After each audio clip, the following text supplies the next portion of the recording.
Well, thank you for the opportunity once again. Mr. Boyede, I've said everything. I wanted to comment on Dr. Patrick's request. But I am afraid my impression about solid mineral sector is that it's like a cartel that is difficult to break. Because while in Lagos serving as regional coordinator, I put together very few businessmen that I wanted to go to solid minerals. They put almost 120 million together without borrowing. But I encourage them, don't borrow. But we got, honestly, it was grace of God that it could bring their money out. So solid mineral people are very interested in it. They are willing to do that. But maybe if Boyede will still be the one, Olufemi will be the one to coordinate it because of his integrity, well, we can still do it. But on this topic, I really want to thank you for the opportunity.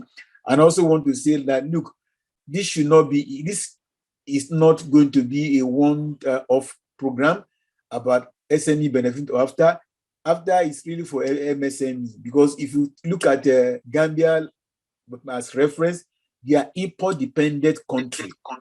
Yes. But surprisingly, Nigeria is not playing well there. So they don't produce anything, and there are opportunities there. Is it fish? Is it granite? So much things that they just turn themselves to tourism.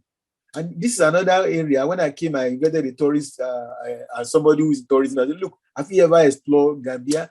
And he was talking about cost too. So we need to look inward, and SME, we should be more coordinated. And like I used to say, it's not only when we have large people. If you have 3-4 people that can do it, like Mr. Femi also mentioned now, we were able to put together African Connect Gambia, who's helping Nigerian. You don't need to go to Gambia to make an inroad now.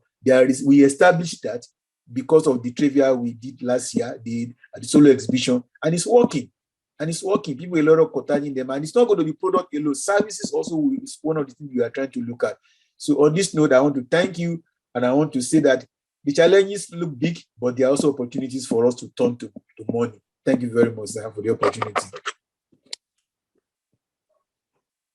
Thank you so very much. And before Mr. Boyede, we appreciate everyone.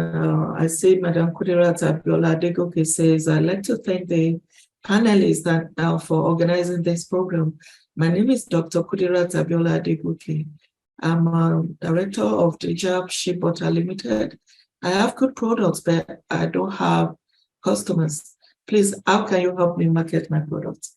I think Mr. Boyede is going to address this while he's thanking everybody. Please unmute yourself. Thank you so much, Lady K. Thank you so much, Mr. Faleke. Thank you, Dr. Molara Akoji. Thank you, Bosun Sholari. Thank you, Ibrahim Haruna. Thank you to everyone who has participated in today's edition. And like I said, these are not lecture rooms. These are engagement events where we don't just round up and go to sleep until the next month's edition, but where things that are said here actually constitute food for thought. And beyond the thought, we also try to put action to them. So I'm very sure that as an aftermath of today's discussion, there are a few things that the team is going to bring up together that will, of course, find their ways not only into our flip book, but also to the relevant agencies of government. I didn't hear that question when I was putting on the chat room that, okay, I'm currently in Cape Skirring. It's actually in Senegal, not in Gambia, with the two biggest players in Gambia's import and distribution industry. Who else do you want to buy Nigerian products and all of those things? I see this as really what NEPC has supported from last year is just beginning to yield fruit on a daily basis. And with all the suggestions that we have had from you guys today, put together, knit together, and to form a proper strategy, I think it's not just Nigeria, but the entire West African sub-region that will benefit from the efforts that you and I are putting together. And not forgetting retired controller Solomon Ogunleye. Please, we will need you to educate us more on the ICRT and how this can work, because some of the initiatives that are in the pipeline right now is actually beyond Sea-Link. Sea-Link aims to acquire outgoing vessels.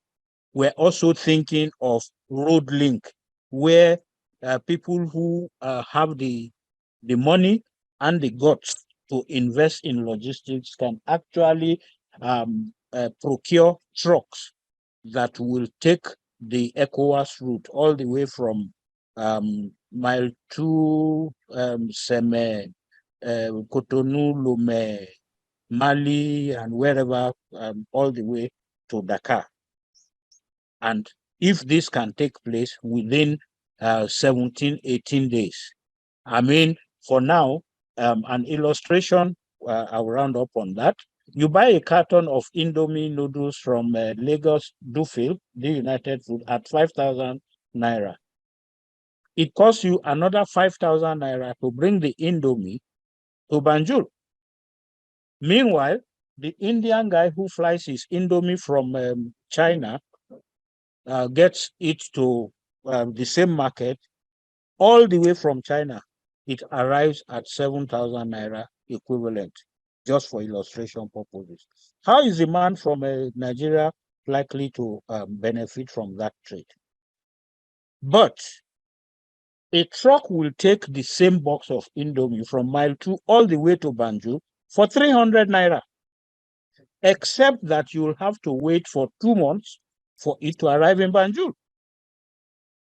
So then there's the economies of scale, the time value of money, and how this works out. Once with government support and with PPP that works quite well, once these trade infrastructure deficiencies are worked out, once the ECOWAS protocols and what the ECOWAS community is spending so much money, look at, we just learned about the research that Controller Ogunleye did with ECOWAS. Once this can come to play, like Mr. Faleke said, without the impediments of crossing the borders, if a code is enough for a driver to produce, and he will get from Lagos to Dakar in 7 days, I think that that is fantastic, and that is actually going to be the beginning of the realization of the dream of Africa's single market becoming the biggest economic bloc in the world in the 21st century.